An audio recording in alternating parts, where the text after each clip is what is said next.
मैं कोई बिक्री के लिए ये वीडियो नहीं है दोस्तों, ये वीडियो है आप लोगों को जगने की, ये वीडियो आप लोगों को सीखने की। बिल्कुल, मैं आपको बता देता हूँ हमारे व्यूअर्स के लिए, जे हमने कोई इनका सेल के लिए नहीं, हम यहाँ पे आए हैं कि इनके भाई के पास कोई सेल के लिए भैंसे हैं। हम इनसे सिर्फ जो भी युवा साथी है अगर इस टाइप के कोई क्वेश्चन करता है सीधा मेरे पास ले, मैं उसका पेटा भरूंगा। कोई भी भैंस आप 18 से 20 केजी दूध की आपके घर पे भैंस रखो, किसी चीज में घाटा दे दो तो मेरे पास आ जाना, मैं लिख के उसका खर्चा दे दूंगा, मेरे को ये दे देगा कि इस भैंस ने मेरे को डे विटामिन डाला। मेरा किसान ही, मेरा युवा की वो सोच कहाँ चली गई कि ये पशु फायदा नहीं देते। बिल्कुल। अच्छा, रही दूसरी बात, मैं उनकी सोच बदली करना चाहूंगा दोस्तों।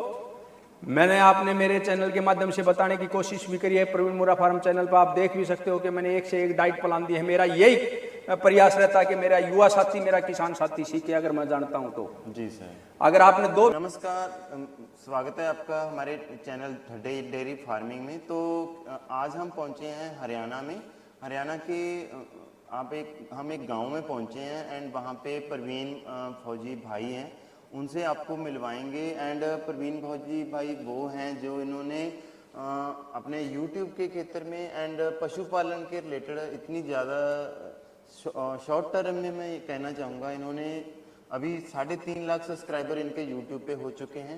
एंड इनके जो पशुपालन के रिलेटेड अनुभव है, भाई को 100-150 कॉल डेली आता है इनको कि पशुपालन कैसे करना है, क्या फीड मैनेजमेंट है, सभी कुछ। तो इसके रिलेटेड आज हम भाई से बात करेंगे एंड कैसा इनका अनुभव है पशुपालन के रिलेटेड।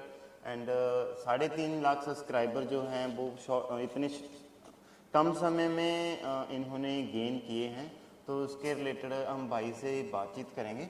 जी नमस्कार प्रवीण भाई, आपका स्वागत है हमारे YouTube चैनल में। नमस्कार जी भाई साहब। सबसे पहले तो मैं जो डेयरी फार्म के नाम से जो चैनल है YouTube चैनल, उसका स्वागत करता हूं सभी साथियों का, देखने वालों के लिए। और भाई मेरे गांव बापुड़ा जो जिला भिवानी का सबसे ऐतिहासिक और बड़ा गांव में जिनकी गिनती है, उस गांव में पहुंचने पर आपका बहुत बहुत धन्यवाद जी। और रही बात भाई, मैं आप लोगों को अगर शुरुआत में बताऊं, आपने जो शुरुआत में मैं आपका इंट्रोडक्शन जो सुन रहा था कि भाई डेयरी फार्म को और चैनल को जो नंबर 1 बनाया, ये भाई मैंने नहीं बनाया है, मेरे जो आपके दर्शक हैं, मेरे जो साथी हैं, उन्होंने इस चैनल को नंबर 1 बनाया है इतने कम दिनों में। क्योंकि एक दोस्तों एक उपलब्धि होती है जो 5-7 महीनों में 3.5 लाख सब्सक्राइबर पूरा होना, तो एक अकेला मेहनत नहीं कर सकता। ये आप लोगों की सभी की जो मेहनत थी उसका ये नतीजा है जो इस चैनल को आज इधर तक पहुंचाने का जो ये सिरे पहुंचा। और अगर रही बात पशुपालन की, और जो भी आप मेरे से सवाल करोगे, मेरा यही मकसद होगा मेरे युवा किसान साथियों को, मेरे किसान साथियों को, मेरे पशुपालक साथियों को जो मुझसे सिखलाई ली है अभी तक, या मैंने डेयरी फार्म से जो भी सीखा है, मैंने अपने चैनल पर मुरा फार्म से भी काफ़ी कुछ वीडियो डाली है, डाइट की भी, और भी कैसे पशु को ध्यान रखना चाहिए, कैसे खिलाना चाहिए, कैसे क्या करना चाहिए, एक एक बात कभी पूरी मैं आपके चैनल की से भी जो भी पूछोगी मैं बताने की कोशिश करूँगा। जी सर। आप इनकी वीडियो जो हैं वो आप देखते रहते हो, आपने देखा होगा कि प्रवीण फौजी भाई हैं जो वो स्टार हैं इस टाइम पे YouTube पे। तो कोई वीडियो इनकी हज़ारों में है तो लाखों में, मिलियन, सभी इनकी वीडियोस देखते हैं पूरे। मैं कहूँगा कि अभी इस टाइम पे जो है YouTube में जो पशुपालन के रिलेटेड इनका चैनल है वो इतनी जल्दी ग्रो किया है इसकी। तो प्रवीण भाई के साथ हम इस विषय में आज डिटेल में डिस्कस करेंगे एंड जो भी इनका पशुपालन के रिलेटेड तजर्बा है कि क्या पशु रखने चाहिए, नहीं रखने चाहिए, तो इस विषय में हम इनसे बातचीत करेंगे।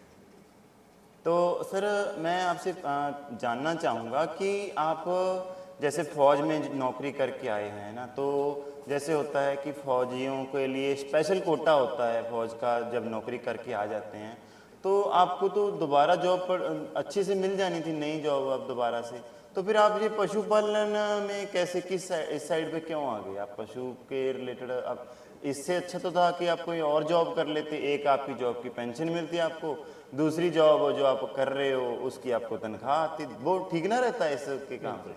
जी सर, आपने बहुत अच्छा सवाल किया है जी। तो मैं आज से अगर मैं सन 99 की बात करूँ तो उस टाइम में जैसे आपने ये क्वेश्चन किया तो उस टाइम पे मेरे भी क्वेश्चन था। मैं उस टाइम पे भी अगर इस डेयरी फार्म को अगर करता तो मेरे को लोग ये कहते कि भाई अनपढ़ है, गवार है, कम पढ़ा लिखा है, इसलिए आप ये व्यवसाय चुना होगा। पहले लोगों की ये सोच थी। हाँ जी। मैंने जो पहले मेहनत करी, गेम किया, स्पोर्ट्स किया, मैंने सेना ज्वाइन करी। जी सर। उसके बाद मेरा ये तो था ही कि मेरे को पशुपालन में जाना है, और मैं अपने जो तरह तरह के ये वीडियो वगैरह आप जैसे यूट्यूब पे देखते हो, ऐसे मैं भी अखबार वगैरह पढ़ता रहता था, देखता रहता था मुर्रा के बारे में। हाँ जी। और मैंने भाई जी ये सोचा, उसके बाद आने के बाद मैं पेंशन आया भी नहीं था, कि मैंने अपने घर पे अपने गांव में जो एक सोच है कि हम पशुपालक को, जो पशुपालन को छोटा मानते हैं, उसको दिखाना गांव वालों को कि पशुपालन भी बहुत ज़रूरी है।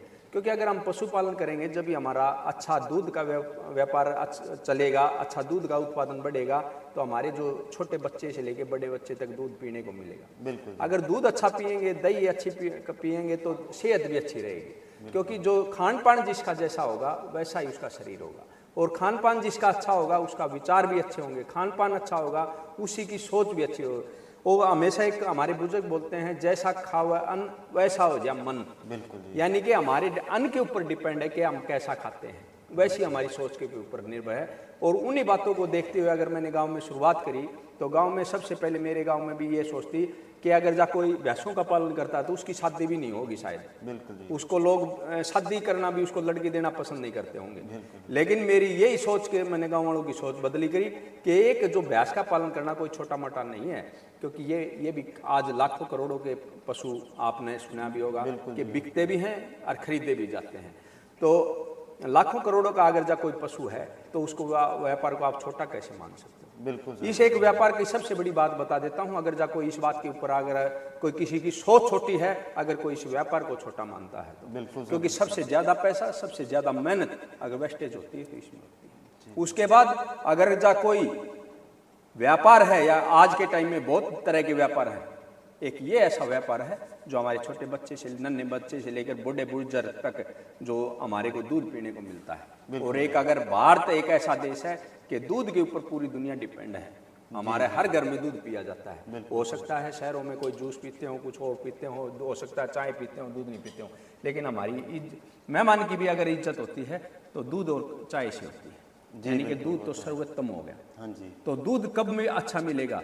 जब हम खुद अच्छे अच्छे पशु पालेंगे। और अगर व्यापार की बात करूं, छोटे बच्चों के भी आज ये सोच है कि हम विदेश की तरफ जाएं जी, क्योंकि वो पैसा कमाना चाहते हैं। पैसा इसमें भी है। बिल्कुल सर। आप दूर हो के अकेला पैसा कमा सकते हो, इज्जत नहीं कमा सकते हो, अपने माँ बाप की सेवा नहीं कर सकते हो, अपने गांव के प्रति वफादारी नहीं रख सकते हो, अपने गांव की खेती बाड़ी नहीं सकते हो। ये व्यवसाय ऐसा खेती बाड़ी को भी बढ़ाता। आप खेती से रिलेटिव, मैंने आपके चैनल को देखा है, आप बहुत अच्छा काम कर रहे हैं, क्योंकि किसानों को जागरूक कर रहे हैं, भाई किसानों को अच्छी खेती करें। मेलों की वीडियो दिखाते हो आप, तो आपका मकसद ये है कि अच्छा बीज खरीदें और अच्छा उत्पादन करें। जैसे अच्छा बीज खेती को ऊपर तक ले जाता है, ऐसे ही हमारा ये भी बीज है। और अगर हम अच्छा प्रोडक्ट लेंगे, अच्छा बुल रखेंगे, अच्छा सीमन का प्रयोग करेंगे, तो आज आप मेरे फार्म पे एक से बढ़कर एक पशुधन खड़े हैं, 20-20, 25-25 लाख तक के। तो उनका कारण यह है कि मैंने अपने घर पे अच्छे बुल रखे, उनका डायरेक्ट क्रॉसिंग करा और अच्छा रिजल्ट लिया। आज अगर मैं ये कहता हूँ, जितनी मैंने फौज में पहचान नहीं बनाई थी, मैं आज 43 के अबाव हो चुका हूँ। तो आज जो मेरे पशुपालन ने मेरा पूरे भारत में नाम किया है, प्रवीण मुर्रा फार्म का आज कौन नहीं जानता। क्योंकि इतने कम दिनों में जो नंबर 1 चैनल बनाने का काम किया है, मैं ये कहूँगा इन मेरे अनमोल जानवरों ने मेरा नाम किया है। क्योंकि अगर मैं डेयरी फार्म नहीं होता तो मैं यूट्यूब चैनल नहीं बनाता। यूट्यूब चैनल नहीं बनाता तो मेरे को हो सकता कोई व्यापारी लोग जानते जिनको मैं ब्यास देखता हूँ या और करता हूँ। तो मैं मेरे युवा साथियों को, अगर भाई आपके क्वेश्चन के आधार पर ये कहता हूँ, ये जो पशुपालन है कोई छोटा मोटा कार्य नहीं है, सिर्फ ये हिम्मत का है। और हिम्मत का आप रखो, अच्छा काम करो। अपने कोई भी कार्य करते हो, मैं ये नहीं कहता, ये भी कोई कार्य करते हो आप ये एक चीज को ठानो कि मैंने जो काम करना है, एक बार उसके बारे में सोचना, 2 बार सोचना है। जब उस काम के लगे पीछे मुड़ के नहीं देखना लोग क्या बोलेंगे। लोग वैसा बोलेंगे जैसा आप दिखाओगे, लोग वैसा सुनोगे जैसा आप सुनाओगे। और अगर आप गलत सुनाना चाहोगे तो गलती सुनेंगे। आज मैं ये मानता हूँ, लोग अपने को सुनते हैं, अपने को देखते हैं, अपने को करते हैं। इन पशुओं ने सिखाया। बिल्कुल सर। और ये कभी मैं ये कहता हूँ, मेहनत तो किसी फील्ड में कर लो कभी बेकार नहीं जाती। लेकिन ये अनमोल पशु, हो सकता है 1 घाटा दे दे, हो सकता है 2 घाटा दे दे, 3 घाटा दे दे, लेकिन आपके व्यापार को कभी ये भूखा नहीं मरने देंगे अगर आपने इनके वफादारी के प्रति काम किया। तो ये मेरा मानना है। जी जी सर।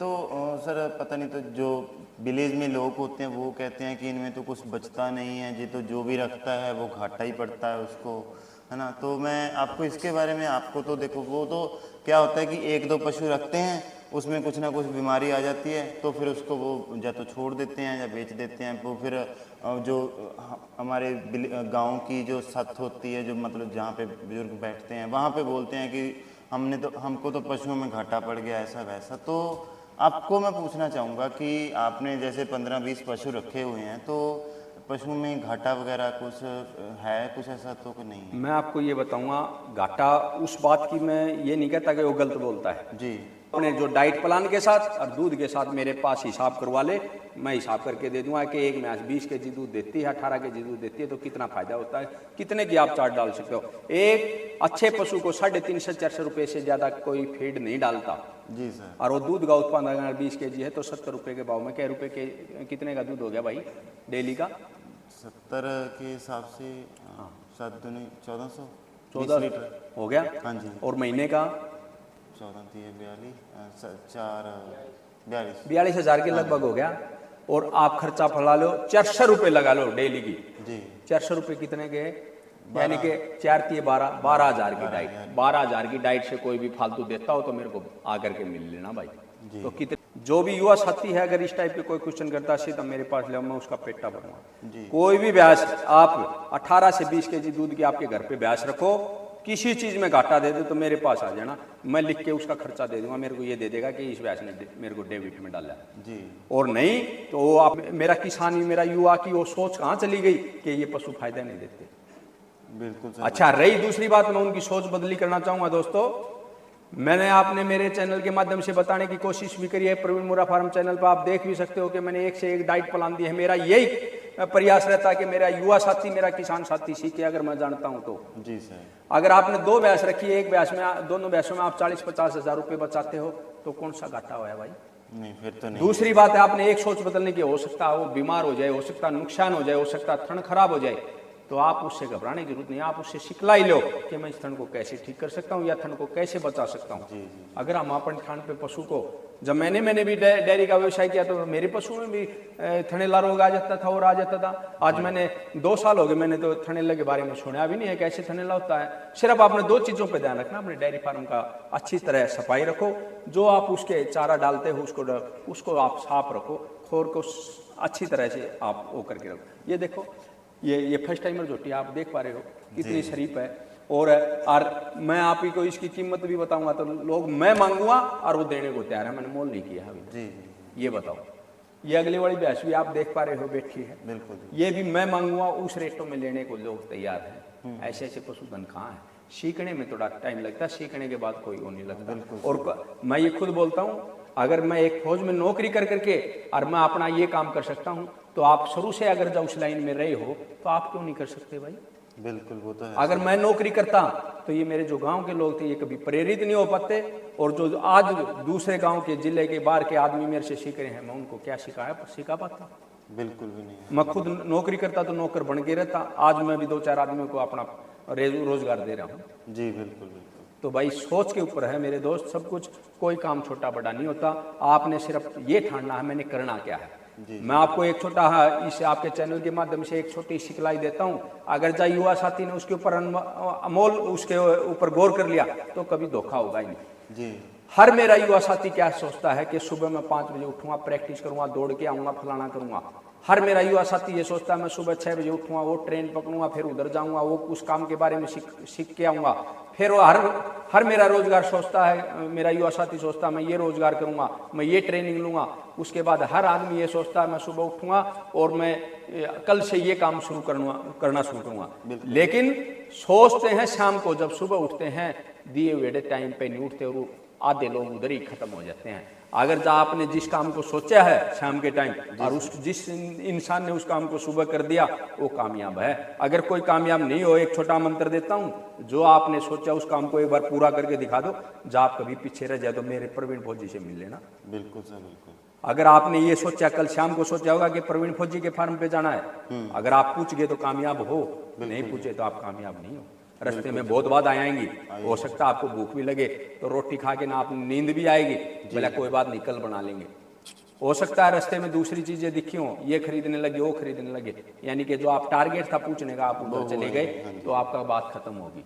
बिल्कुल सर। यानी कि आपने जो शाम को शेड्यूल बना लिया, मैं ये बोलता हूँ मेरे एक छोटे सैनिक से लेके मेरे पीएम तक का शेड्यूल होता है कि मैं कब उठता हूँ कब बैठता हूँ। एक पीएम भी अपने शेड्यूल को फॉलो करता है कि मैंने 4 बजे उठना है, आधा घंटा एक्सरसाइज करनी है, उसके बाद मैंने अपना ये कहाँ पर जाना है, मीटिंग करनी है, और एक एक चीज़ को कवर करते हैं। तो पूरे उस चीज़ को करके किस टाइम खाना खाना उस चीज़ को फॉलो करते हैं, इसलिए इतने बड़े पद पे होते हैं। जी बिल्कुल। मैं आज युवा साथी को भी यही कहूँगा, आपने जो सोचा है उसको सिर्फ आप पूर्ति करते जाओ, आपको कामयाबी आपका हाथ पकड़ेगी। जो चीज़ सोची है वो पूरी होगी आपको। जी जी जी बिल्कुल सर। तो अगर इनकी मैं रख रखाव के रिलेटेड कहूँ मैनेजमेंट का, तो फीड वगैरह में आप खुद की तैयार करते हो या कुछ बाहर से करते हो, क्या है सर इसमें? फीड के बारे में थोड़ा सा बता दीजिए। देखो सर, मैं आपको बात बताऊंगा। सबसे पहले कोई भी साथी अगर पशुपालन करना चाहता है तो मैं ये कहूँगा फीड के साथ साथ कि आप पशुपालन में ये नहीं कहता कि 10 भैंस आप एक साथ बांधो, 5 भैंस एक साथ बांधो, 1 भैंस 2 भैंस आप शुरुआत करो। हाँ जी। उससे आपको खुद सिखलाई हो जाएगी। एक तो आपको ट्रेनिंग मिल जाएगी। अगर आप घबराने वाले हो तो उनको बेच बाच कर जाते रहोगे। आप अगर डटे रहे तो उसके बाद 3 करो, उसके बाद 4 करो, उसके बाद 5 करो, फिर अच्छा वो करो। मैंने ये शुरुआत करी, मैं किसी को शर्माने की जरूरत नहीं है भाई। ये दिखा सकते हो मेरी छत मिट्टी की है। हाँ जी बिल्कुल सर। मैंने 1-2 भैंस उधर बांधी थी। जब मैंने खुद आ करके सीखा, अपने मेरे पिताजी रखते थे 1 भैंस रखते थे जी। वो आज जो 20 भैंस बांध रखी हैं, मैंने अपनी मेहनत से उससे करके बांधी है, सीख करके। बिल्कुल। आज मैं लोगों को ये बताता हूँ क्या खिलाओ क्या पिलाओ। मेरी डाइट प्लान की आपने वीडियो भी देखी होंगी, क्योंकि मैंने ये सोच रखा था जो मैंने यूज कर लिया ना, मैं अपने किसानों को वो बताऊं, ताकि मेरा किसान को ये नौबत ही नहीं आए जो मैंने टोटे भुगता है, या मैंने भी कठिनाई आई हैं जो मेरे थन खराब हुए हैं। मैंने भी सोचा होगा मेरी भैंस रिपीटर हुई है तो मैंने क्या किया, तो मेरे को पता हो गया। तो मैं ये जो ब्रीडर का नाम को आते हैं, मैं उनको ये शिक्षा दूंगा कि हर नया जवान को, हर युवा साथी को बताओ आप कि क्या खिलाते हो, ताकि उसका भी दूध का उत्पादन बढ़े और अच्छा पशुधन तैयार कर सके, वो भी अच्छे काफ तैयार कर सके, वो भी लाखों रुपए के काफ तैयार करे। एक जमींदार आदमी, किसान आदमी है, उसने नए व्यवसाय शुरू किया हो तो घाटे में ही ना आए। लेकिन जो सीख चुके हैं वो दूसरे को सिखाने की कोशिश नहीं करते, बताने की कोशिश नहीं करते। इसमें मैं ऐड करना चाहूंगा कि आप तो हैं कि आप सिखाते हो कि फीड ऐसे बनाओ ऐसे बनाओ एंड इनका मैनेजमेंट ऐसे करो कि ऐसे ऐसे पशु तैयार करो अच्छे से। जो कई हैं कि वो दिखाते ही नहीं, उनको ऐसा है कि जो उनके पास अच्छे पशु हैं कि उनके पास ही रहें, कहीं और पे तैयार ना हो जाए उनका नाम। देखो जिस टाइप की जिनकी जैसी सोच होगी, मैंने बताया है, अगर उन्होंने ऐसी सोच छोटी पड़ रखी हो तो थोड़े दिन के मेहमान हैं, ज्यादा दिन के मेहमान नहीं हो सकता। आपकी सोच बड़ी होगी तो आपको ऊंचाइयों तक जा सकते हो, नहीं तो नहीं जा सकते। कोई कंपटीशन है जो आपने सीख लिया वो दूसरा कोई नहीं खोज सकता। मैंने बता दिया तो आपने ये बता दिया मैं ये डाइट देता हूँ तो इस डाइट से अच्छा दूध देता है, तो ये नहीं है वो भाई भी देने लगा तो उसका दूध का उत्पादन बढ़ जाएगा, आपका नंबर कट जाएगा। नहीं, आपके पास अनुभव हो, चलता रहेगा। जी जी जी।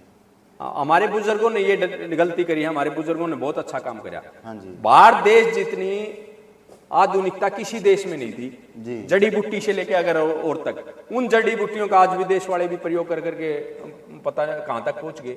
और उन्हीं जड़ी बूटियों का हम ढूंढ ढूंढ करके अपने पशु को देते हैं। सिर्फ रसोई में सब कुछ है, रसोई में इम्यूनिटी है, रसोई में पशुओं का वो है। हम अपने रसोई को बगैर फेरी का मैं इलाज बताता हूँ, अगर उनको यूज करते हैं तो हमारे पशु हमेशा दूध भी बढ़ते हैं, केयर भी बढ़ता है। लेकिन हम क्या है, आधुनिकता के चक्कर में पड़ गए, अंग्रेजी दवाइयों के पीछे पड़ गए। हाँ जी। अरे दूध तो बढ़ाने हो, आप साथ ही साथ देखो किस चीज़ से बढ़ा रहे हो। जी। हम दूध इसलिए चाहिए हमारी सेहत अच्छी रही। आज तरह तरह के आजकल ऐसे जो चीज़ चल गई, मैं क्या बात बताऊँ आपको कि सिर्फ दूध बढ़ना चाहिए चाहे पशु मर जाओ। बिल्कुल सर। ये थोड़ी होता है यार। जी जी। ये इनका भी दिल होता है, सुए ठोक करके ये करके दूध बढ़ाना नहीं, अच्छी डाइट खिला करके दूध बढ़ाओ, आपकी सेहत भी अच्छी रहेगी, दूध का उत्पादन भी बढ़ेगा। बिल्कुल सर बिल्कुल। तो मेरे दोस्तों, आजकल सरकार ने भी बहुत अच्छे अच्छे प्रयास कर रखे हैं। अच्छा सिखलाई ट्रेनिंग सेंटर भी बने हुए हैं, उनको सिखाई जाते हैं कि हम AI कैसे कर सकते हैं, अपने पशु को स्वस्थ करके कैसे रख सकते हैं, खनिज मिश्रण क्यों देना चाहिए, कैल्शियम क्यों देना चाहिए, इन चीज़ों के ऊपर बता रहे हैं कि उन चीज़ों का आप इस्तेमाल करो। बिल्कुल सर जी। तो सर मैं इसके रिलेटेड आपको जो पूछना चाहूँगा आपसे कि जो मेडिसिन के रिलेटेड जैसे होता है कि इंजेक्शन वगैरह होते हैं, जब कुछ आप खुद ही ट्रीटमेंट कर लेते हो या डॉक्टर वगैरह? देखो, सबसे पहले तो बात यह है, डॉक्टर की आपको जब जरूरत पड़ती है जब आप इस चीज़ में जानकार नहीं होते हो। जी सर, जैसे आपका तो अभी 1-2 भैंसे तो नहीं है, आपके तो इतना तजर्बा हो चुका है, तो जैसे खुद ही बंदा डॉक्टर बन जाता है इतने में से तो? देखो, मैं डॉक्टर को बुलाता हूँ, ऐसी बात नहीं कि मैं नहीं बुलाता हूँ। जी। उसका मैं अगर आपने बताऊंगा डॉक्टर की जरूरत क्यों नहीं पड़ेगी। बहुत कम डॉक्टर आता है मेरे पास में। ये ब्यास है जी, आप इसको देखो गौर से, ये आपको डेली का पता चल जाएगा ये क्यों सो रही है, क्यों जग रही है, कैसा खाया, आज मैंने इतनी चाट डेली डालता हूँ, आज इसने क्यों जूठी छोड़ दिया। जी सर। मैंने दूध निकालने लगा तो कल तो मैंने दूध ऐसे निकाला था, आज पता नहीं थन कुछ हड़का लग रहा है, या पता नहीं आज दार फटके आई है। अगर आपने वो चीज को पकड़ लिया तो आपने तुरंत पता चल गया पशु में कमी है, आप तुरंत ही उसका इलाज करो, ट्रीटमेंट करो। मात्र मैं ये कहता हूँ कम से कम जो इलाज होगा उसमें ठीक हो जाओगे। लेकिन अगर आपने उसी पशु को पहचानने में देरी कर दी, 3 से 4 दिन लगा दिया, अगर थनेला की शुरुआत है तो थनेला बढ़ जाएगा, थन भी जा सकता है, पशु का रेट भी आधा हो जाएगा। जैसे मैंने इस पशु का थन पकड़ा, पौष आया, तो पौषने के बाद चारों थन अगर भैंस के अच्छे पौषते हैं, एक टाइम अगर पौष आ गया, उस टाइम पर हल्का पौषा या पौषने में टाइम लगा दिया, तो इसका मतलब इन्फेक्शन की शुरुआत हो चुकी है। उसी टाइम पर आप थनेले के पाउस दो, पाउस से भी ठीक हो जाएगा। बिल्कुल जी। अगर आपने टाइम लगा दिया तो इंजेक्शन लगाना, 3 दिन का 4 दिन का कोर्स करना, 2,5-3 हज़ार रुपये डॉक्टर लेके जाएगा, थन भी पूरा नहीं होगा।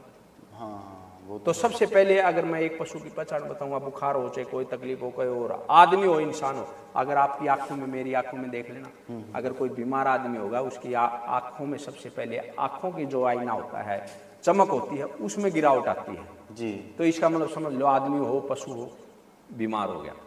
अगर उसकी आंखों की चमक है, मैं ये मेरा युवा साथियों को ये कहना चाहूंगा, जो भी साथी पशु भी खरीदता है, सबसे पहले और कुछ देखने की बजाय पशु की आंखें देखो, आंखों में चमकनापन है, अच्छी है, तो इसका मतलब पशु बीमार नहीं है। हो सकता है कम चरता हो, लेकिन वो चरने लग जाए। आंखें बिल्कुल उसकी मुंदी हुई हैं तो वो समझ लो वो डाउन है, कोई ना कोई तकलीफ हो उसको। जी सर। तो भैंसी में मुरहा एंड एक जो नीली रावी होती है वो है, आपके पास सभी मुरई रखते हैं आप? कुछ स्पेशल हो कि मुरई क्यों, आप नीली रावी भी एक भी भैंस नहीं है आपके पास इतने? देखो सर, आज जैसे पंजाब में है और है, अपने पाकिस्तान में भी है, पड़ोसी देश में उधर भी नीली रावी है। ये नहीं है कि नीली रावी खराब है। हाँ जी। आप जिस लाइन में लग रहे हो उसको ऊंचाइयों तक ले जाओ, वही अच्छी हो जाएगी। हमारे हरियाणा में मुर्रा नस्ल है जी, तो हम मुर्रा नस्ल के ऊपर काम करने हैं। अगर इसी में मैं मिक्स करूंगा, अगर मैंने नीली रावी को करना है तो मैं ये कोशिश रहनी चाहिए 20 केजी दूध की भैंस है उसको अच्छा और उत्पादन करूं, उसको आगे की तरफ ले।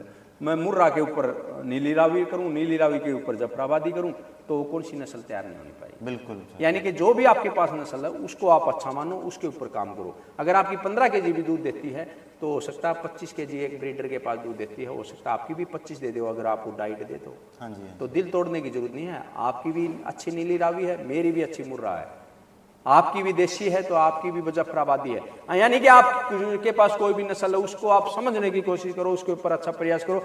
इन चीज के यूट्यूबरों के चक्कर में आके आप फंसो मत। मुर्रा, नीली रावी, फलाना सभी वैसे अच्छी हैं, लेकिन आपने गौर करनी अच्छी है, वही अच्छा दूध दे देगी, वही अच्छा नाम हो जाएगी। नाम को मत देखो। अभी मैं खड़का कट्टे लेके आता हूँ, उस पर लिखा होता है गौरी शंकर, किसी पर लक्ष्मी ब्रांड, किसी पर फलाना ब्रांड। अरे कट्टे पे तो लिख दिया, उसके अंदर डलिया क्या हुआ है ये देख लो ना। वही बात है, अगर उसके अंदर खड़ अच्छी है तो वो खड़ अच्छी है, खराब है तो चाहे कुछ भी नाम हो। बिल्कुल। तो ये अगर भैंसे है, काली पूछ होगी, गोड़ सींग हो गए, दूध अच्छा नहीं देती तो मुर्रा क्या मुर्रा है, क्या मुर्रा। हाँ बिल्कुल। अगर इसकी पूछ सफेद है, गोड़ सींग न भी हो और दूध का उत्पादन अच्छा अच्छे बच्चा देती है तो नीली रावी भी अच्छी है। बिल्कुल। मेरा किसान साथियों को दिल तोड़ने की जरूरत नहीं है कि मेरे पास मुर्रा होनी चाहिए, मेरे पास वैसी होनी चाहिए। मैं नीली रावी वालों की भी बड़ाई मारता हूँ, नीली रावी भी बहुत अच्छी भैंसें हैं। हमारे महाराष्ट्र गुजरात में जो जफराबादी नस्ल की भैंसें हैं बहुत अच्छी हैं। हाँ, मुर्रा की एक चीज मैं कहना चाहूंगा, दिखने में अगर आज की कोई भैंसों में गिनती करी जाए, सर्वश्रेष्ठ भैंसों में मुर्रा है। मुर्रा ने आज ऊंचाइयों तक ले जाने का ये जो काम किया है, तो मैं ये कहूँगा मेरे जो प्रदेश के लोग हरियाणा वालों ने, उन्होंने और भी ऊंचाइयों तक पहुंचाने की अच्छी कोशिश करी है, क्योंकि उनकी संभाल अच्छी करी तो दूध का उत्पादन और अच्छा हो गया। लेकिन आज अगर मैं पंजाब की, आंध्रा की, गुजरात की बात करूं तो इन देशों में भी आज इन राज्यों में भी 25-25, 30-30 केजी दूध की भैंसें हैं। बताओ नहीं हो तो बिल्कुल है। क्योंकि लेकिन वो सबके पास हो सकती है अगर हम एक दूसरे की मदद करें, एक दूसरे को सिखाएं, एक दूसरे तक आगे बढ़ें। तो जरूर हम दूध का उत्पादन हमारा भारत में नंबर 1 देश बनेगा। दूध के उत्पादन में अच्छा हम प्रोडक्ट कर सकते हैं। जो भी साथी सीखा हुआ दूसरे को सिखाने की कोशिश करो, ये कि यही कड़ी का मैं तो कहना चाहूँगा मेरे भाई। जी जी बिल्कुल बिल्कुल। तो सर मुर्रा आपके पास है, कोई मुर्रा की कुछ स्पेशल पहचान हो? क्योंकि ऐसे होता है कि मंडियों में हम जाते हैं, हर एक कोई मुर्रा कह देता है कि जी प्योर मुर्रा है ना? तो मैं आपसे पूछना चाहूँगा कि कोई मुर्रा की स्पेशल पहचान हो कि ये इसमें? देखो स्पेशल पहचान भी बताऊँगा मैं आपको। सबसे पहले अगर आपने मंडी की बात करी तो मंडी में क्या करते हैं लोग, दूध को रोक करके लेकर जाते हैं, तो वो बड़े ऑर्डर की लगती है, अच्छा दूध का उत्पादन समझते हैं।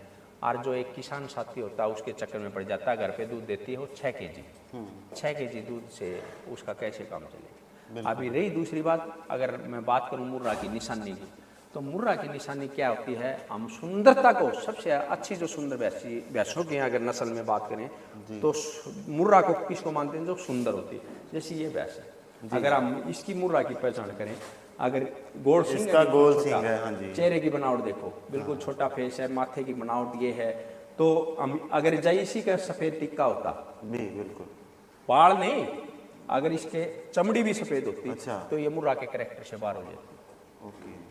उसके बाद अगर टैल की बात करें, टैल अगर 6 इंच से ज्यादा सफेद होती तो मुर्रा के कैरेक्टर से बाहर हो जाती। अच्छा, नीचे से 6 इंच, बस, बाकी पूरा शरीर यही होता, लेकिन अगर सफेद पूंछ भी ज्यादा हो जाती 6 इंच से ज्यादा, तो मुर्रा में नहीं आती, उसमें नीली रावी के लक्षण है।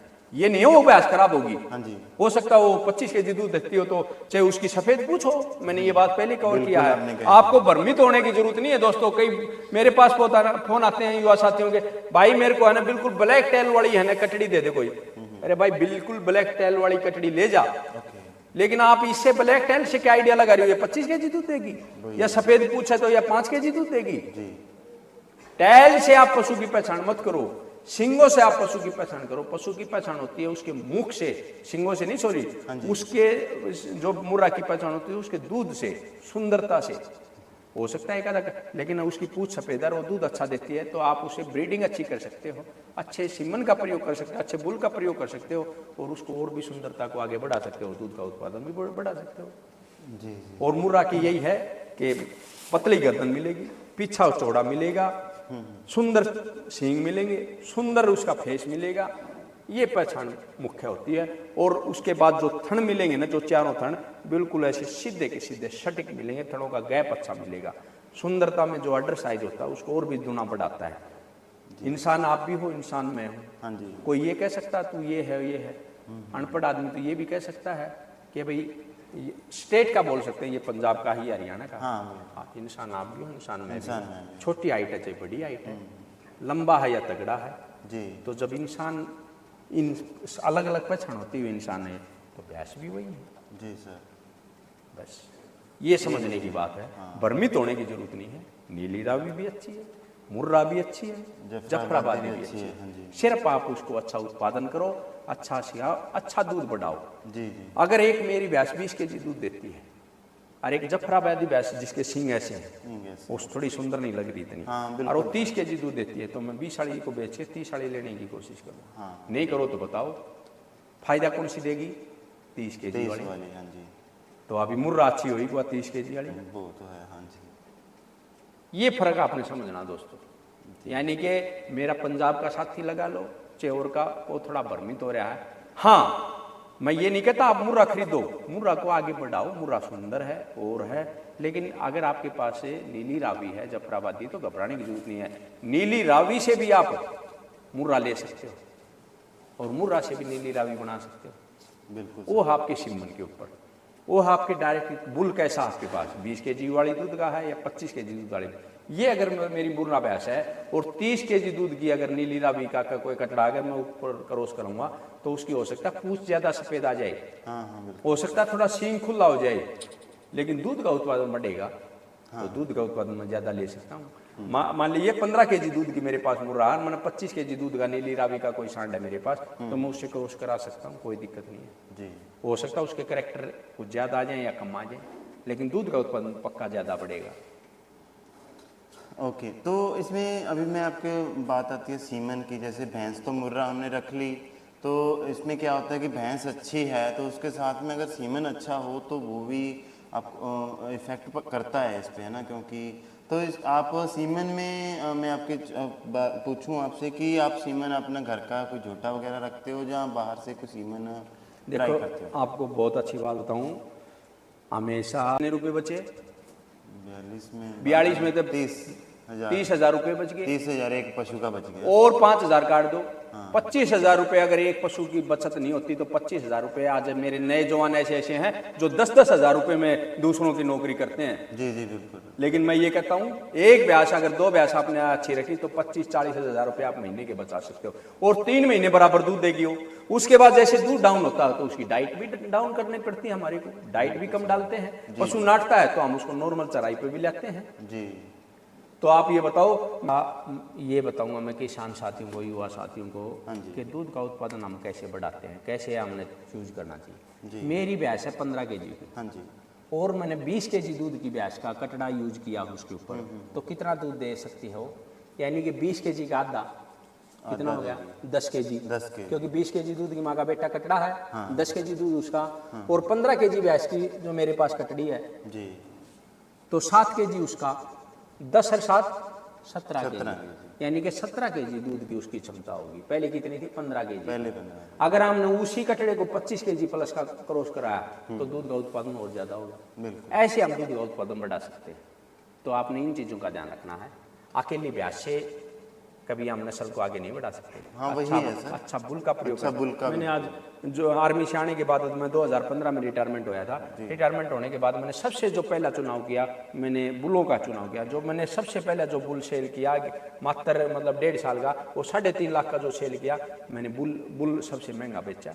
अच्छा। उसके बाद तो भगवान की दया से कोई 2 का, कोई 5 का, कोई 2.5 का, कोई 1.5 का, मैंने कभी बुल सस्ता बेचा ही नहीं। अच्छी ब्याज रखी, अच्छे दूध के रखे। आज भी मेरे पास 4 बुल हैं, मैं आप लोगों को दिखाता भी हूँ।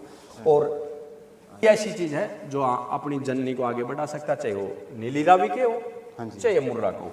देखो अभी जो आप लोगों को, मैं कोई बिक्री के लिए ये वीडियो नहीं है दोस्तों, ये वीडियो है आप लोगों को जगने की, ये वीडियो आप लोगों को सीखने की। बिल्कुल, मैं आपको बता देता हूँ हमारे व्यूअर्स के लिए, जे हमने कोई इनका सेल के लिए नहीं, हम यहाँ पे आए हैं कि इनके पास, भाई के पास कोई सेल के लिए भैंसे हैं। हम इनसे सिर्फ पंजाब से यहाँ पे आए हैं कि क्या जो हम बाकी वीडियो में आपको सारा कुछ पता चल ही जाएगा। तो भाई साहब हमको भैंसों के बारे में बताएंगे कि ये पहले सबसे पहले आप मुर्रा की बात कर रहे थे। मुर्रा का जो कैरेक्टर मिलेगा, आप बात करें, शांत स्वभाव मिलेगा। उसके पास कितने आदमी बैठे रहो, खड़े रहो, दूध निकालो, बिल्कुल छोटा सिंह है जैसे गोल सिंह है। चेहरे की बनावट बिल्कुल साफ सुथरी है। गर्दन है, अगर मैं इसको उठाऊंगा तो पीछे से कितनी चौड़ी आप देख सकते हो, और लोगों को यकीन भी नहीं होगा कि ये हो सकता है ये फर्स्ट टाइमर हो। तो एक बार इसी तरह में कोई डंडी हो तो इसको उठा, हाँ, साथ ही साथ कवर करके भी दिखाते रहेंगे। ये 2-3 भैंसे कवर कर देते हैं। यहाँ पे इसके बारे में मैं पूछना चाहूँगा आपसे कि ये मुर्रा की है, नस्ल है, काफ़ी बॉडी वेट काफ़ी है, जे देखने में मेरे को तीसरे चौथे ब्यात की लग रही है। बिल्कुल बिल्कुल। तो जो मेरे को उठाने का मेन मकसद यही था, मेरे भाई आपको बात बता दूं, ये फर्स्ट टाइमर है, यानी कि 3 साल की भी नहीं हुई है, 3.25 साल की ये कटिया है। तो सबसे पहले तो आप थनों से ही पता चल गया होगा कि ये अभी तक एक बार ब्याई भी नहीं है, यानी कि इसका ब्याने का भी 1 महीना बाकी है। और यही जो मुर्रा के आज लोग दीवाने हैं, मुर्रा के ऊपर क्यों पसंद करते हैं, वही मैं आपको बताऊंगा। देखो अगर आप सिंगों की बात करते हो तो गोड़ सिंग है, छोटा है। और मैंने एक बात बताया था आपके वीडियो के माध्यम से कि आगे से बीड़ी और पीछे से चौड़ी, इसकी चौड़ाई देखो कितनी चौड़ाई है सर। बिल्कुल ठीक है। फिर अगर 1 महीने बाद जैसे ये अभी बच्चा देगी तो और भी अच्छा अडर साइज निकलेगा। ये देखो, और शराफत देखो इसकी, ठीक है। तो ये शराफत मुर्रा के जो होते हैं वही है सर। जैसे हम आए हैं इतनी दूर से, ये तो हमको पास ही ना आने दे, इसको कोई फर्क नहीं है, चाहे 2 बंदे हैं, 4 बंदे हैं। ये देखो शराफत देखो, वही है सर, ठीक है। तो यही मुर्रा की पहचान होती है ना। मुर्रा की पहचान में भी आती है ये शालीनता, स्वभाव। जितना अच्छा दूध का प्रोडक्शन होगा उतनी अच्छी शराफत मिलेगी। और ये देन बताया मैंने, जो बुलों का जिक्र था, बुलों के ऊपर अच्छे बुलों का प्रयोग के कारण ये कटड़ी इधर तक ऐसी सुंदर आती है। ये देखो, उसके बाद अगर मैं बात करूं तो हरियाणा की अगर टॉप, ये सेकंड टाइमर है। सेकंड टाइम में हाँ, किसी को यकीन नहीं हो सकता कि हम मेरे को तो 5वें 6वें ब्यात वाली लगी है। देखो इसने फर्स्ट टाइमर ने 20 प्लस 600 kg दूध दिया है, और इतनी पीठ पुट्ठे के शायद ही बुल मिले किसी के पास। लेकिन मेरे गर्व की बात है कि मेरे एक साधन किसान के फार्म पे आज ऐसा ऐसा पशुधन खड़ा है एक फौजी के पास। हाँ जी, तो मैं ऊपर वाले का आशीर्वाद मानता हूँ कि ऐसा पशुधन मैं तैयार कर सका। तो मैं यही कहता हूँ युवा साथियों को, अगर मैं तैयार कर सकता हूँ तो आप भी तैयार कर सकते हो, ये भाई भी तैयार कर सकता है, वो भाई भी तैयार कर सकता है। बिल्कुल सर। और इसकी फिर अगर मैं तीसरी भैंस की बात करूँ, इसके बच्चा अभी इसकी कटिया थी जो मर गई थी, ओके। और इसकी ये कटिया देखो, अभी से देखो, ये बिल्कुल छोटा सींग, हाइट लेंथ, ये 2 महीने का काफ है, और अभी से फुल हाइट लेंथ में बिल्कुल ब्लैक टेल है। बिल्कुल हाँ जी, जेट ब्लैक है। ये देखो, ये थनों का साइज देखो इसका, इधर पीछे से ये देखो, अभी से कितना अच्छा बनाया है ये देखो। तो ऐसी ऐसी जो कटड़ियाँ होती हैं वो मुर्रा को आगे बढ़ाती हैं। ऐसी ऐसी कटड़ियों का मेन कारण होता है अच्छी भैंस का पालन करना, अच्छे बुल का प्रयोग करना। देखो सींग क्वालिटी भी अच्छी इसका अभी से बन रहा है जी बिल्कुल। और उसके बाद ये भी जो कटड़ा है इसके नीचे, ये भी सरकारी सीमन का है, सरकारी आपको बात बताऊँ, जो हमारे HLDB का है। ओके ओके ठीक है। और उसकी ये बेटी है, इस भैंस की ये बेटी है। ये मेरे पास ऐसी भैंस है भाई, अभी तक जो भी बच्चे को इन्हें जन्म दिया है, कटड़ी भी मेरे पास है, कटड़ा भी इसका मेरे पास है।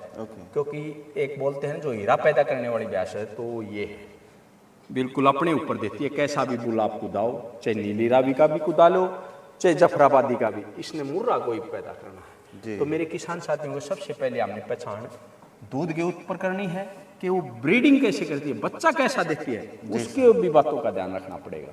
तो ये देखो थोड़ा ये 24 प्लस की ये मेरे पास अभी है, 24 प्लस है। हाँ, ये 4th लैक्टेशन में है, चौथे ब्यात में। ओके ठीक है। तो अभी आप पता है ये सुबह का टाइम है, दूध निकला हुआ है, कहीं युवा साथी भ्रमित हो जाए कि बड़े अडर नहीं है। बिल्कुल सर, आपने इसको खाली कर रखा है, खाली कर रखा है। हाँ। दोस्तों मैं यही बता दूं कि टाइम अभी सुबह के धूप देख लो बाहर निकली हुई है, 11 बजे का टाइम है। ये कोई 11 बजे परवीन फौजी भाई उन व्यापारियों की तरह नहीं है कि जो बोलते हैं कि भाई सुबह 6 बजे वीडियो बनेगी या शाम को 2-3 बजे बनेगी। इन्होंने तो पहले बोल रहा मेरे को कि 10-11 बजे आना है, कि ताजो तब तक इनका कोई दूध ना तो कोई दूध रोका हुआ है इनका, है ना। सभी को पहले 6 बजे चो रखा है, अभी 4-5 घंटे हो चुके हैं भाई जी। जैसे शाम तक ये ऐसे तन जाएंगी, मेरा तन के दिखाना कोई और मकसद नहीं है। हाँ। मेरा मकसद इनको पहचान कराना या दिखाना, युवा साथी सीख सके। बड़े बड़े ऑर्डर दिखा करके पहचान कराना नहीं है। वो तो है सर। ये है, ये क्या दिख रही है, ये छोटी हाइट की है, 24 kg दूध की ये मुर्रा है। इसमें अगर आप मुर्रा की क्वालिटी की बात करो, सबसे छोटी हाइटों में अगर गिनती है, ये देखो टेल देखो इसकी कितनी बारीक टेल है। तो ये भी एक मुर्रा की निशानी होती है। सींग की क्वालिटी देखो, पतली चमड़ी देखो, चमड़ी बिल्कुल देखिए सर पतला है, यहाँ से चेक होता है, चमड़ी थोड़ा डर रही है ये देखो, ये देखो थोड़ा गार्डर देखो। चमड़ी अभी ये 4 महीने की तो गैपन होगी, 5वें महीने में गैपन चल रही है। अच्छा, 5वें महीने में गैपन होते हुए भी 15-16 kg दूध निकालना बिल्कुल बहुत कोई वो नहीं है, लंबा प्रोडक्शन देती है। और ये आप कह सकते हो कि एक लंबी हाइट होना ये नहीं है कि मुर्रा होती है। छोटी हाइट, छोटी गोडिया, पैर छोटे मिलेंगे, वो भी मुर्रा। इसमें मैं यही दिखाना चाहूंगा कि थनों के बीच सबसे ज्यादा ये चेक कीजिए आप। ये मिल्क वेन दिखाओ जी, ये होती है असली जो पहचान होती है। आप आगे मिल्क वेन है एंड थनों के बीच में 6-7 इंच का फर्क होगा, जो कम गैप से कम होगा। अभी डर रही है। हाँ। अभी तो ये इधर उसके बाद ये बैठे हुए हैं, और ये भी दिखाता हूँ आपको। जो ये बच्चे हैं, कटने थोड़ी भीड़ है और पशु ज़्यादा हैं। ये देखो आप, एक ये कटड़ा देख पा रहे हो, ये भी जो कटड़ा है, जो टॉप चीज़ होती है कटड़े की, मुर्रा की, वो निशानी। इसकी माँ का भी 25 kg दूध का उत्पादन है। एंड ये कटड़ा भी पतली चमड़ी का है। तो जो इन कटड़ों को क्यों क्या तैयार करते हैं, जब ये कटड़े बड़े होंगे ना, यही दूध का उत्पादन बढ़ाएंगे। हाँ वो तो है सर। और इसका जो कटड़ा है, इस सेकंड टाइमर का, इसका भी कटड़ा वो आगे वाला है, वो फ्रंट पे। हाँ, ये भी देखा था जो 2 नंबर पे ब्याज थी, 20 kg 600 ग्राम जिसने दूध दिया, उसका ये कटड़ा फर्स्ट टाइमर ने दिया। आपकी बार सेकंड टाइमर में उसकी कटड़ी मर गई, फिर भी 20 प्लस हुआ, अभी भी दूध दे रही है। और उसका ये पिछले बैच का कटड़ा है। तो ये जो कटड़े होते हैं, ये नस्ल को आगे बढ़ाते हैं। 4 कटड़ों का मेरा क्या काम है भाई, मैं तो एक से काम चला सकता हूँ। ये देखो, ये देख, ये जो 3 नंबर की ब्यास है, उसका ये बच्चा है, मात्र 17 महीने का। अगर आपने इतना हैवी वेट का कटड़ा देखा हो तो मेरे को बताना जरूर। 17 महीने उम्र है सर? 17 महीने उम्र है। हाइट लेंथ देख हाइट लेंथ बहुत ज्यादा है, टेस्टिकल देख सकते हो। और मैंने एक बात बताई थी ना, उसका उस भैंस की ये खासियत है, चाहे नीली रावी से क्रॉस करा लो, मैं गारंटी के साथ कहता हूँ, तो भी वो अपने ऊपर बच्चा देती है। बिल्कुल सॉरी, ये आप देखिए इसकी हाइट लेंथ मेरी हाइट से थोड़ा ही फर्क है। अभी ये बच्चा है छोटा, 17 मंथ का है, 17 महीने का, अभी इसने और बढ़ना है। और सींगों की क्वालिटी, सींगों की क्वालिटी एंड टेस्टिकल वगैरह आपको मैं दिखा देता हूँ। सींगों की क्वालिटी चेक कीजिए आप, ये देखिए। आइए सीताराम, नाथ की थोड़ी कैली मानता है जी। एक बुल फिर मेरे पास ये है बड़ा, ये है एक इनके पास, इसके बारे में बता दीजिए सर थोड़ा सा। ये सर मैंने जो एक इसकी माँ खरीदी थी मैंने 5 लाख रुपए की, 24 केजी 120 ग्राम का तो लाइव रिकॉर्ड करवाया जी। और उसके बाद 27 केजी प्लस इसने दूध निकाला इसकी माँ ने। 27 केजी। हाँ, और मैं इसकी फादर लाइन से बात करूं तो ये वैसे कोई नूर का कटड़ा है। जी जी। तो इसकी लेंथ देखिए, मेरा कद 6 फुट से 2 इंच कम है, तो मेरे से कितना जी है, थोड़ा सा ही फर्क रहेगा, 5.5 के करीब होगा जी। हाँ, आप इसकी वो भी दांत भी चेक करा सकते हो, इसके दांत भी दिखाते हैं, टेस्टिकल भी सभी। मात्र आप ये समझो, इसके एक बार इसकी उसका रिकॉर्ड बताना। मदर का 24 केजी 120 ग्राम दूध का तो लाइव रिकॉर्ड करा रखा है। ओके। और वैसे 27 प्लस इसने इसकी माँ ने दूध दिया है। जी। कौन से सीमन का है ये उसका है जो कोई नूर है, कोहिनूर का उसका ही। ठीक है ठीक है। इसके दांत दिखा दीजिए अगर आप दिखा सकते हैं तो। बिल्कुल बिल्कुल, ताकि उम्र का पता चल जाए। तो आप उम्र दिखा सकें तो चेक हो जाएगा कि परवीन भाई ये देख सही बोल रहे हैं, गलत बोल रहे हैं। देखो देखो, दिख गया? हाँ, 2 दांत है। 2 दांत है, बिल्कुल 2 दांत होता है। ठीक है, यानी कि आप ये देख सकते हो कि मात्र 27-28 महीने का ये 28 महीने का 2 दांत का Katra. full height height length देख लो, फुल हाइट लेंथ पीठ में, पुट्ठा देखो। चमड़ी भी पतली है बिल्कुल, कोई किसी प्रकार की ये चर्बी देखो नहीं है, चर्बी नहीं है, पुट्ठे का खड़े पे चमड़ी देखो बिल्कुल पतली है। तो जो मैं आपको समझाना चाह रहा था, इन बुलों से हाँ जी। हम नस्ल को आगे कर सकते हैं। एक जो मैं ये बोल सकता हूँ, मैं तो भाई बिल्कुल साधारण हूँ, कुछ नहीं जानता जी सर। अगर मेरी आज इंडिया की जो भी टॉप फर्स्ट टाइमर जोटी हुई वो मेरी है। बिल्कुल वो किस कारण से है? इन बुलों की वजह से। जी आप अगर मैं अभी बात करूंगा, जो 22 प्लस दूध निकाला 2 दांत कटिया ने, 2 दांत जो अभी सन्नी गिल के पास गई है, हाँ जी। वो मेरी फर्स्ट टाइमर जोटी थी। 22 केजी 200 प्लस उसने दूध का रिकॉर्ड कराया, तो यानी कि मेरी भैंस की, मेरे बुल की। हाँ जी। उसके बाद 21 केजी 800 कुछ ग्राम दूध निकाला किस्मत नाम की जोटी, जो सन्नी गिल के पास है, सन्नी गिल के, हाँ। छठू फार्म वालों का है। जी जी जी। वो भी कटड़ी मेरी है। और ना जोटी जिसने पूरे भारत में नाम किया फर्स्ट टाइमर जोटी, वो भी मेरे इधर फार्म से इधर से गई है।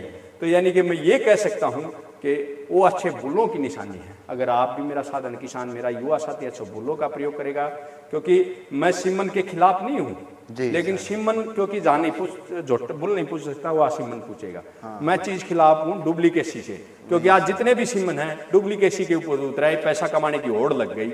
अगर जाओ अच्छा सीमन देते युवा साथियों को, किसानों को, तो आज हर घर में मुर्रा होती। बिल्कुल सर। क्या है कि जितना बड़ा नाम कमाने वाला जोटा है उसकी जो सीमन की डुप्लीकेसी सबसे ज्यादा उसी की होगी। बहुत बढ़िया बात कही आपने, बिल्कुल सच्चाई बात है। जितना बड़ा नाम उतना बड़ी डुप्लीकेसी। ठीक है, ऐसा है, नाम वो जो जोटा है उसका खराब होता है डुप्लीकेसी, उसका खराब होता है। युवराज, अगर मैं बात करूं, किसी से झगड़ने की जरूरत नहीं है। पूरे इंडिया में अगर किसी जो बुल ने नाम किया तो युवराज से स्टार्टिंग। हाँ जी, हाँ जी। लेकिन मैं ये कहता हूं युवराज के बहुत ही अच्छे रिजल्ट हैं, लेकिन अच्छा सीमन लोगों तक नहीं पहुंचा। सबसे ज्यादा धांधली मचाई सीमन बैंक वालों ने, फिर उसके बाद धांधली पहुंची डॉक्टरों के पास रखते रखते। युवराज का मांगया हमला है, 2-2 हजार किसानों से रेट लिया गया है, जो 300-500 रुपए के सीमन को 2,500 में बेचा गया, और उस सीमन को भी डुप्लीकेट दिया गया। वही है, कीमत पैसे दे के भी सही चीज नहीं मिली, सही चीज नहीं मिली। बाकी मैं करमवीर से भी बात करी थी भाई, बहुत अच्छे इंसान है वो भी। उन्होंने खुद बताया कि भाई लोगों ने फायदा उठाया नकली सीमन के। नहीं तो अगर 2-4 महीने जब वो, या मेरे चैनल पर, मुर्रा फार्म चैनल पर आप देख लेना, मैंने युवराज के रिजल्ट दिखाए हैं, टॉप रिजल्ट आए हैं। बिल्कुल सर, बिल्कुल। कोई ये नहीं कह सकता कि बुल में कोई कमी थी। उसके बाद ये क्या नाम है, ये उसका बूढ़ा जोटा है, जोगराज है, योगराज है, उसके भी अच्छे रिजल्ट है।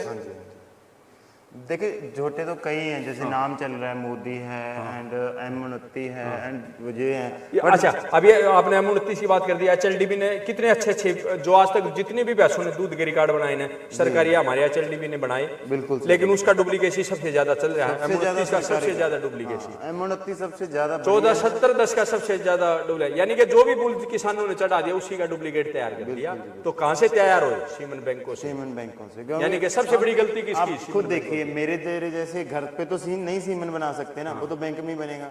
तो वही वह डुप्लीकेसी वहीं पे होती है, तो वही तो है। मेरे भाई देख, आप चैनल के माध्यम से मैं ये बात कहना चाहूंगा, मेरे किसानों को यही कहूंगा, या तो ऐसे ऐसे अच्छे बुल अपने घर पे रखो डायरेक्ट क्रॉसिंग के लिए, बिल्कुल, या आपने विश्वास करना पड़ेगा भाई, फिर 3 साल बाद पछताना पड़ेगा। या जो भी अच्छा बुल का आप जो भी नाम कहते हो, उस बुल को अगर आप लेना चाहते हो तो उसके घर पे जाओ, उधर से सीमन लियो। अगर आपने डॉक्टर से का भी इस्तेमाल कर लिया तो मैं नहीं कहता कि आपका वो सीमन ओरिजिनल होगा, बिल्कुल नहीं। तो फिर 3 साल बाद फिर वो आएगा कटड़ी, ना तो उसने दूध देना है, ना कोई क्वालिटी बननी है उसकी, बस यही इशू होता है। तो प्रवीण भाई ने यही आपको बताने की कोशिश की है कि अगर आप अच्छा चाहते हो रिजल्ट, या तो बुल जो है उसकी माँ का उसका सारा रिकॉर्ड पीछे से चेक करके आप अपना खुद बुल रखो, डायरेक्ट क्रॉसिंग करवाओ, तो वो सूटेबल रहेगा आपके लिए। एंड अगर आप AI करवाना चाहते हो तो फिर जहाँ से AI जिस छोटे से करवानी है जो है, तो वहाँ पे डायरेक्ट जाके लेके आओ तो ठीक रहेगा। क्योंकि रास्ते में जितना भी एक ने वो किया, दूसरी जगह पे आया, तीसरी जगह पे आया, क्या पता कहाँ पे जाके उसमें डुप्लीकेसी बन जाए।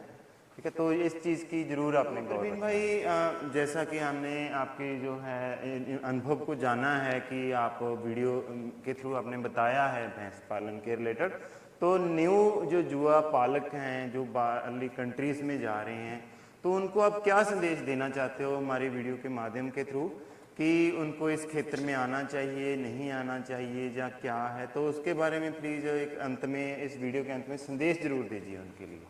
भाई साहब, मैं सबसे पहले तो मैं अपने युवा साथी हैं, जो मेरे युवा पशुपालक साथी हैं या मेरे किसान साथी हैं, मैं तो एक ही बात कहना चाहता हूँ। संदेश क्या है, मैं अगर ये उनसे हाथ जोड़ के रिक्वेस्ट है, क्योंकि जो अगर हमारे हरियाणा पंजाब की अगर बात करें तो हमारे हरियाणा पंजाब में युवा का नाम होता था, इतने तगड़े शक्तिशाली और खेलों में वो नाम करते थे। लेकिन आज या तो नशे की तरफ है या विदेश में भागने की कोशिश कर रहे हैं। मैं ये कहता हूँ, अपने घर पे भी आप विदेश बना सकते हो, आप अपने घर पे भी विदेश को इधर ले आ सकते हो। सोचना मैं कहाँ लेके जा रहा हूँ। अगर आपने अच्छा खेती बाड़ी करी, नौकरी नहीं मिली, अच्छा आपने पशुधन कमाया, अच्छा उससे आपका घर तो खर्चा चला सकते हो, साथ ही साथ अपने अगर अच्छे बच्चों को पढ़ा सकते हो, माँ बाप की सेवा कर सकते हो, गांव में तरक्की कर सकते हो, गांव में समाज के चीज़ों में हिस्सा ले सकते हो। लेकिन आपने सिर्फ एक चीज़ से दूर रहना है, नशे से दूर रहो, अच्छे संस्कार लो, माँ बाप के पास बैठो, बुजुर्गों की सुनो, तो आप निश्चित ही कामयाब होगे। सबसे बड़ा जो आप कामयाब नहीं होने पाते, मैं एक ही चीज अपने चैनल प्रवीण मुर्रा फार्म पे भी ये बात बोलता हूँ और आपके चैनल पे भी ये बात बोलता हूँ, अगर आप में कामयाब न हुए तो उसका कारण है तो सिर्फ ये है कि आपने अपने माँ बाप की नहीं सुनी। या सही, एक बार उनको फॉलो कर लेना, आपको किसी भी चीज को फॉलो करने की जरूरत नहीं है, आप कामयाब जरूर होगे एक दिन। और आप ये देख लेना, एक छोटी ही बात बता देता हूँ, हो सकता है आपकी कड़वी लगे। बुजुर्ग ये कहते हैं ना, उस रास्ते मत जा, तो एक बार उनका कहना मान लेना, उल्टा हो जाना, उस रास्ते मत जाना और फिर उसी रास्ते चल जाना। आपको 10 मिनट बाद, आध घंटे बाद, 1 घंटे बाद या पक्का आपको ये पता चल जाएगा इसके पीछे क्या कारण, इसकी वजह क्या थी। तो मेरे दोस्तों, हो सकता है, देखो मैं अपने आप को न तो मैं वो मानता, लेकिन आपके चैनल के माध्यम से मेरे को बोलने में या समझाने में या किसी प्रकार की कोई गलती हुई हो तो मैं आप लोगों से, जुड़े हुए सभी साथियों से माफ़ी चाहूँगा। लेकिन मैंने आप लोगों को जो समझाने का प्रयास किया, मेरा यही उद्देश्य रहता है, अगर आपने एक भी बात पे गौर किया तो आप जरूर कामयाब होगे, घबराने की जरूरत नहीं है। जी सर, तो प्रवीण भाई आपने अपने कीमती समय में से हमारे चैनल के लिए आपने इतना ज़्यादा समय निकाला, तो उसके लिए हम आपका बहुत बहुत धन्यवाद करते हैं। नहीं भाई, कीमती टाइम ये नहीं है, कीमती टाइम तो ये है हम अपने युवा साथियों को कुछ समझा सकें। अगर मैंने इतनी बड़ी वीडियो में अगर एक भी युवा साथी इस बात को अच्छी तरह सीख चुका होगा या समझ चुका, तो ये मेरा सार्थक सिद्ध है। और आप इतनी दूर घूम रहे हो, पंजाब से इधर आए हो मेरे पास, मेरे पे विश्वास करके, तो आपका भी बहुत बहुत धन्यवाद है। और भाई इतनी अच्छी वीडियो दिखाते हैं, इतने अच्छे टॉपिक आप लोगों के लिए लेकर के आए हैं। जिस भी साथी ने अभी तक भाई के चैनल को सब्सक्राइब नहीं किया, चैनल को सब्सक्राइब जरूर करना और उनको फॉलो करना, ताकि आप उनकी अच्छी अच्छी वीडियो देख करके आप चैनल को और आगे बढ़ सको। ठीक है, जय हिंद, जय भारत, जय गौर। प्रवीण भाई के हम फार्म पे थे, तो आपको कैसी वीडियो अच्छी लगी तो आप अंत में जब वीडियो में रिलेटेड कोई भी हमारी इन्फॉर्मेशन में या प्रवीण भाई की इन्फॉर्मेशन में कोई आपको प्रॉब्लम लगी हो तो कमेंट बॉक्स में कमेंट जरूर करके बताना। तो अंत में आपसे आपका वीडियो के अंत में बने रहने के लिए तो आप बहुत बहुत धन्यवाद। एंड आपको जल्दी मिलेंगे एक नई वीडियो में नए विषय पर, तब तक के लिए धन्यवाद। जय हिंद, सत श्री अकाल।